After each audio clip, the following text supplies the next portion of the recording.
Get mantra and meditation MP3s at JasonGallant.ca. This might be obvious to some of you, and to some of you it might not be so obvious. I know it wasn't when I first began on my spiritual journey, and this is probably because of the background that I came from, and a lot of us come from the background of life, which is the strong survive, right? It's the the never-ending battle of survival or business or athletics or whatever type of struggle that you've experienced. There's been a certain amount of winning and losing that has happened. And of course, when someone embarks upon the spiritual journey, they start to say, well, okay, life's about winning and losing, and so this spiritual thing must be a competition too. Right? So there's a way to win this game, and there's a way to be better than this person or less than that person, and vice versa. And this whole mind tries to piggyback or hold hostage the spiritual journey, which is terribly funny. It's really funny sometimes. So, I mean, I get this on the YouTube channel all the time where, there's somebody in the comments that's triggered by something that I've said, taking it out of context or something, and then they start to measure themselves about how realized they are and about how I might not be or am, or I'm a fraud, or, lots of that stuff goes on. And it's all just a big game that the mind comes up with to separate, to not surrender, to not just let go and just say, hey, am I experiencing freedom in this moment or constriction? And how do I experience more freedom? I can just let go of any of these measuring systems that the mind is coming up with. See, the mind is a bunch of polarities. It's a bunch of fragmentation. This is good, this is bad. On the enlightenment journey or on your meditation journey, you're learning how to let go of that game when it's not serving you. Of course, sometimes that game does serve you. Sometimes you want the right shoe on the right foot and the left shoe on the left foot. I mean, you can walk around as supremely enlightened by putting the left shoe on the right foot, and vice versa, and walk around and proclaim to everybody about how enlightened you are because you have overcome the polarities of right and left. But that would be a little bit of level confusion, you know what I'm saying? Like, sometimes it is good to know where the fragments exist and where they are suitable for you. But when it comes down to letting go of suffering, that's when you know that your mind is focused on seeing something in one way. And if you are honest with yourself about your suffering in that moment, whether it be insecurity, anxiety, fear, worry, whatever it might be, just realize the mind is playing a trick. It's keeping you stuck in an endless cycle of suffering.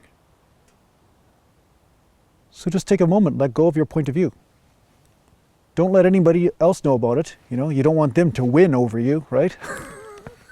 You don't want them to know that you've dealt with some sort of spiritual evolution or something, because you were already supremely evolved, right? But you can let go any point of view that's constricting you in that moment.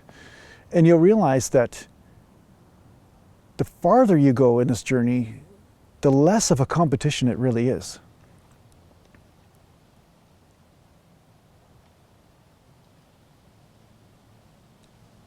How can oneness have competition, right?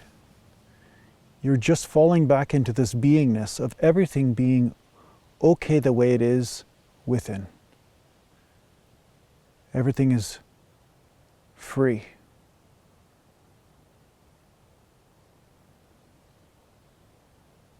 If everyone naturally has this within them, how can one person be better than the other? One person may be using their free will to ignore this part of themselves, or himself or herself. But that doesn't mean this freedom is not within them. It still is there. It's just that their attention is turned elsewhere. They may be in some sort of forgetfulness about this freedom. And these videos or other teachings or other experiences may assist with reminding them again that the unconditional is still here with them no matter what is going on externally. No matter what game you are playing, whether you're winning or you're losing, this unconditional freedom is still within you. The unconditional freedom is not a competition. You just have to open yourself to it, that's it. This is the practice of opening. Your awareness grows and you realize, oh, I wasn't aware how I was constricting here, or how I was separating myself from my freedom here and there. That's what spiritual practice helps you with. It helps open up the awareness to subtler and subtler levels where you have believed that you are separate.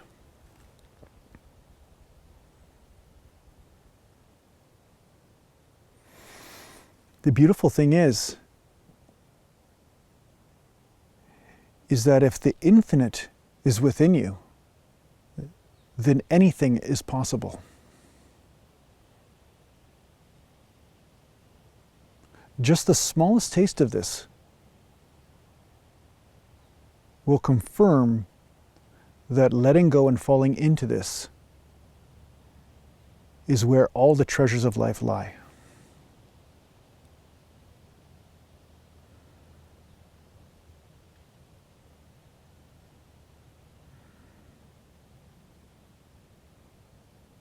You can still go forth outward and play all the competitions and the games and the win at life and all that. Nothing wrong with that. Go ahead, but why you are doing it,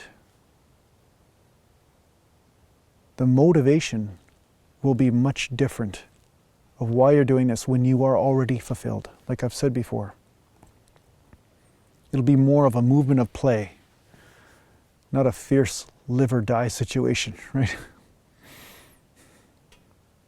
Like I've said before, we all know that person that you just can't play games with.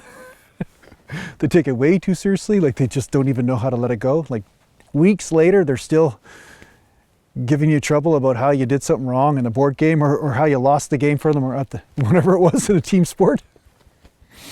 So it's like this. When you realize you've already won, then this external winning or losing doesn't matter as much.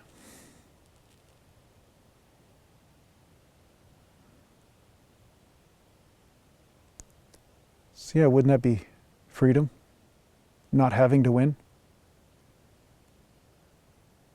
Not having to crush and conquer everyone and everything that is different than you? That seems like a hell of an obligation, right? Like, oh, something's different. Oh, I gotta go after that, I gotta do that. It's just like a dog chasing his tail over and over again. Just, there's always another war to fight.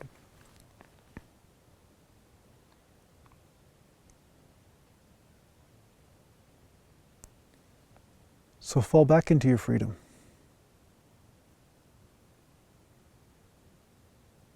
You have already won. Realize that.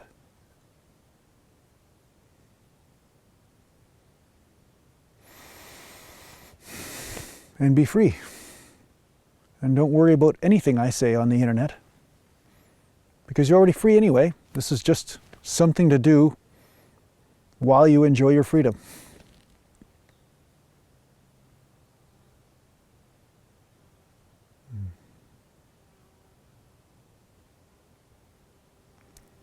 I hope this helps you on your spiritual journey. Take care for now. Are you interested in working with a spiritual teacher in a formal setting? Well, perhaps the Wisdom Life School is for you. If you're interested in checking out what the Wisdom Life School is all about, just go to aratima.com.